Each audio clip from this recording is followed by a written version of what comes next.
कलयुग का कत्ल अभी शुरू भी नहीं हुआ, और मैं जानता हूं जब वो होगा तब दुनिया का आखिरी विश्वास भी बिखर जाएगा।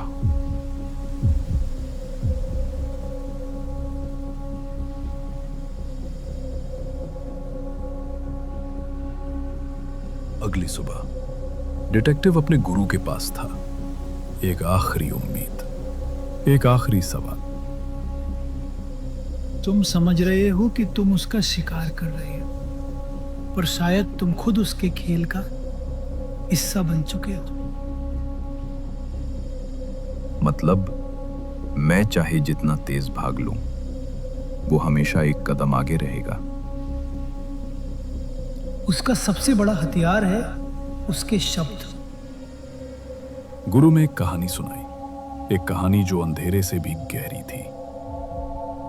वो मेरा शिष्य था।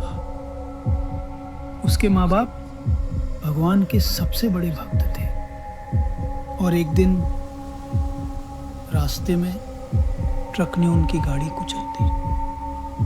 वो अकेला बच गया। उसने भगवान से जवाब मांगा, पर कुछ नहीं मिला। और जब विश्वास टूट गया, तब उसने अपने आप को अधर्म का रूप समझना शुरू किया।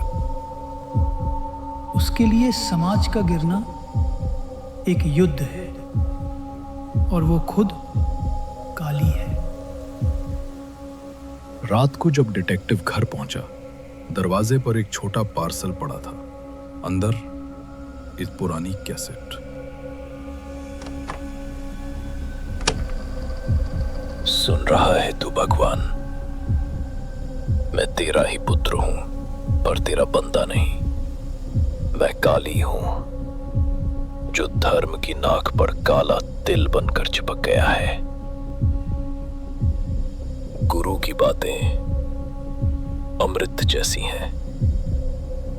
मैंने भी कभी उनसे सीखा था, पर अमृत भी जब जहर के साथ मिले तो जीवन देने के बजाय मौत बन जाता है। उस रात ने डिटेक्टिव को तोड़ दिया। कैसेट के शब्द उसके दिमाग में गूंज रहे थे, जैसे उसके अंदर ही किसी ने जहर घोल दिया हो। अगले कुछ दिनों में शहर बदलने लगा। कलयुग सिर्फ एक शब्द नहीं रहा था, वो हवा में घुल रहा था। जो लोग कभी शांति की बात करते थे, अब वही अपने गुस्से में डूब गए थे। धर्म अब शस्त्र बन गया था। मंदिर खुले थे, पर लगता था जैसे भगवान ने खुद वहां से मुंह मोड़ लिया हो। दया तमाशा बन गई थी। गरीबी को देखकर आंखें नम नहीं होती थी, हंसी निकलती थी। सादगी, ईमानदारी, सब मजाक बन चुका था। समाज में नए नियम लिखे जा रहे थे। नेकी कमजोरी है, स्वार्थ शक्ति है। जांच रुकी नहीं, और एक दिन 3 अलग अलग टिप्स डिटेक्टिव तक पहुंची। एक धार्मिक रैली, एक चैरिटी ऑक्शन, एक युवा सम्मेलन। पर असली निशाना कौन सा? या शायद तीनों?